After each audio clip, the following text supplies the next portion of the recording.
역대 대통령 정권별 집값은 어떻게 됐을지 한번 알아보도록 하겠습니다. 한 해에만 26% 폭등한 때도 있었다고 하는데 언제였을지, 그리고 다음 정권 들어서면 부동산 정책이나 가격 등에 대해서 감을 잡아볼 수 있겠죠. 그럼 과거 어떻게 됐는지 결과 한번 보도록 하겠습니다. 첫 번째는 김대중 정부이고요. 이때는 IMF 터지고 이럴 때라 부동산 시장도 안 좋고 그랬는데, 그래서 그런지 민주당이었음에도 불구하고 규제 완화를 했어요. 보통 사람들이 갖고 있는 편견이 민주당이 들어서면 규제 강화를 하고 보수 정권이 들어서면 규제 완화를 한다라고 생각들을 하시는 건데, 때에 따라서는 민주당이어도 규제 완화를 할 수 있고요, 보수 정권이 들어서도 규제 강화를 할 수 있습니다. 지금까지 역사가 그래와요. 그러니까 공식 마냥 민주당은 규제 강화, 보수당은 규제 완화 이렇게 외우시면 안 되고, 물론 보편적으로 그렇게 해오긴 했지만 부동산 시장에 따라서 그리고 대내외적 경제 상황에 따라서 정책을 다르게 가져가는 거니까 공식 마냥 외우시면 안 되고요. 아무튼 김대중 정부 때 규제 완화를 했습니다. 분양가 자율화를 시행했고요. 추측하건대 IMF 터지고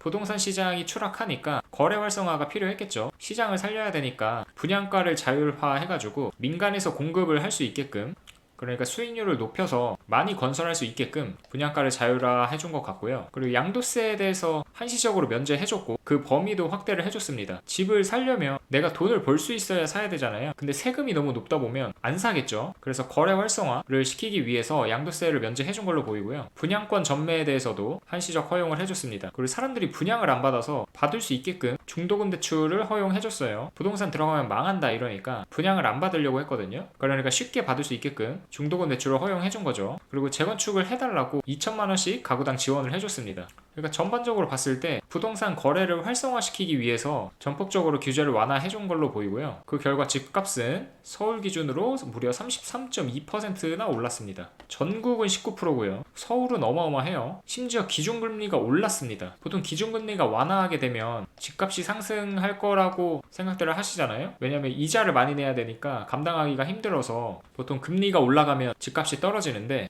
이때는 금리가 올랐음에도 불구하고 엄청나게 폭등을 했던 거죠. 집값이 전폭적으로 규제 완화를 해줬기 때문에 사람들이 시장에 뛰어들었을 거라고 생각을 하고요. 다음은 노무현 정부입니다. 이때는 규제를 강화를 했어요. 처음으로 종부세가 나오고요. 대출도 규제하기 위해서 DTI를 도입합니다. 무작정 대출을 해주는 게 아니고 감당 가능한 수준에서 대출을 할 수 있게끔 새로운 개념인 DTI를 도입을 하게 된 거죠. 이건 아직까지도 있죠. 그리고 재건축 초과이익 환수제를 도입해서 재건축 규제를 강화해요. 집값 상승의 주범을 재건축 투기 세력으로 봤기 때문에 재건축으로 집 못 벌게끔 초과이익 환수제를 도입해서 일정 수준 이상 수익금을 가져가지 못하게 규제를 도입했습니다. 그리고 전국의 행정복합도시, 기업도시, 혁신도시를 신설했고요. 이거는 아직까지도 유지되고 있죠. 그래서 뭐 원주, 나주 이런 것들의 기업들 대폭 이전해가지고 혁신도시 생기고, 버젓이 서울에 있던 기업들을, 그러니까 공공기관들을 지방으로 분산시킴으로써 지방 살리기를 하기 위함이었죠. 그래서 해당 지역들 택지 개발하고 이러면서 집값도 많이 오르고 그랬는데, 아무튼 전체적으로 규제 강화하는 흐름이었습니다. 그 결과 전국 기준으로 24% 올랐고 서울은 무려 43%나 올랐습니다. 그러니까 지금 두 정권 연속으로, 김대중 정부 때 33% 올랐었죠. 서울이 노무현 정부 들어서 43% 올랐어요.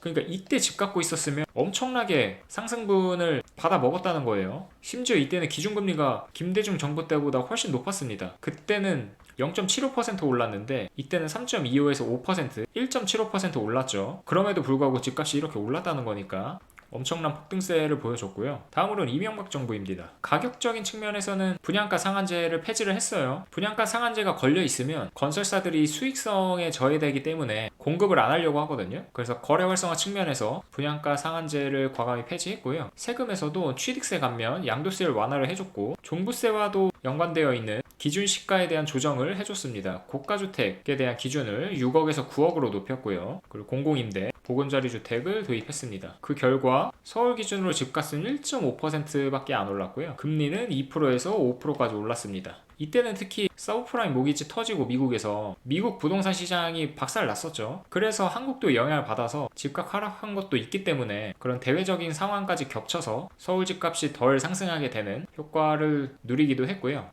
그래서 사실 규제보다는, 그러니까 규제 완화를 해서 집값을 잡았다고 보기에는 대외적 환경의 영향이 너무 컸습니다. 그래서 부동산 정책으로 인해서 집값이 떨어졌다고 보진 않고요. 미국의 그런 부동산 시장 상황이 안 좋았기 때문에 자연스럽게 잡힌 걸로 생각합니다. 다음은 박근혜 정부예요. 역시 전반적인 기조는 규제 완화였고요. 분양가 상한제 폐지하고 취득세랑 양도소득세 감면을 해줬습니다. 이때 여전히 부동산 시장이 안 좋았거든요. 서브프라임 터지고 2008년부터 쭉 내리막길 걷다가 잠깐 2012년쯤에 반등한 다음에 다시 떨어져요. 근데 이때쯤에 박근혜 정부가 들어선 거죠. 그래서 부동산 시장 하염없이 계속 떨어지니까 부동산 살리기 하겠다고 최경환 부총리 나와가지고 빚내서 집 사라 라고 했죠.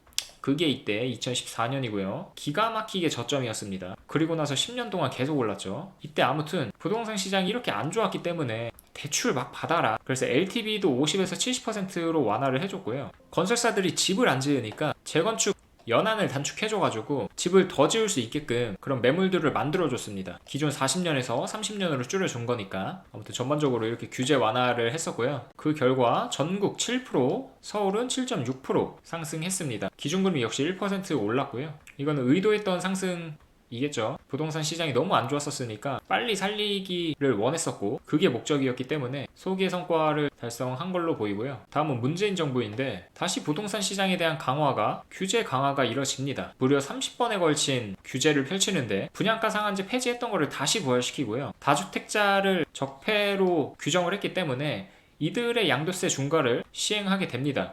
그러니까 집을 2채 이상 사지 말라는 거예요. 2채 이상 갖고 있게 되면 양도세를 70%, 80% 중과세율을 때려가지고 아예 수익률이 안 나오게끔 만들어버린 거예요. 그것만 봤을 때는 집값이 잡힐 것 같지만 부동산을 갖고 있는 사람 입장에서는 세금을 70% 내가면서까지 팔려고 하지 않겠죠. 그러니까 시장에 매물이 싹 걷어들여지고 집값은 오히려 상승시키게 되는 부작용을 초래하게 됩니다. 그리고 서울 25개구, 그리고 과천, 세종까지 해가지고 규제 지역으로 확대를 합니다.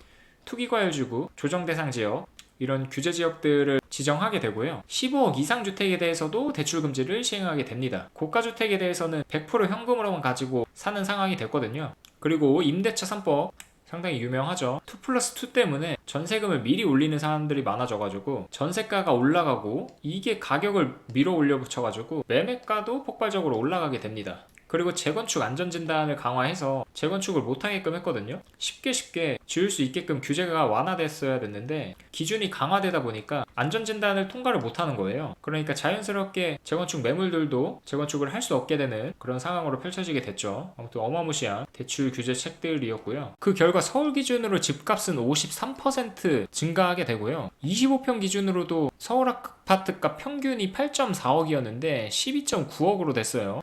무려 절대값으로 봤을 때 4.5억이 오른 거죠. 역대 정권 통틀어서 절대값 기준으로 가장 많이 올랐습니다. 마지막으로 윤석열 정부고요. 먼저 투기과열지구, 문재인 정부 때 지정되어 있던 서울 25개구 중에서 강남 3구, 용산 빼고 다 해제하게 되고요.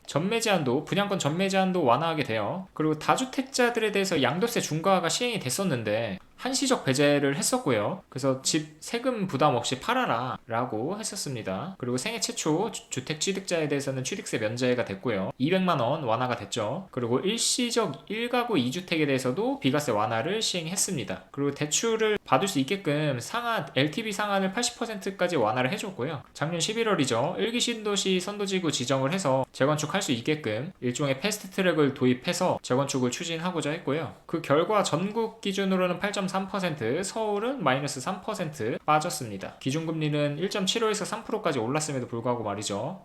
물론 이때는 그러니까 2022년부터 해가지고 기준금리가 급격하게 올라가서 기존에 1%대 금리였었는데 6%, 7%까지 오르다 보니까 감당 못해서 경매 넘어가고 집값 떨어지게 되고 그런 거거든요. 그래서 사실 이때도 부동산 정책의 영향도 있었겠지만 그런 대외적인 상황 때문에 집값 하락에 영향을 줬다고 생각을 하고요. 그렇게 급격한 금리 인상이 아니었다고 한다면 이 정도까지는 하락 안 했을 거라고 보고 아무튼 결과적으로 봤을 때는 집값이 하락했었습니다. 그러면 오늘은 여기까지 할게요. 감사합니다.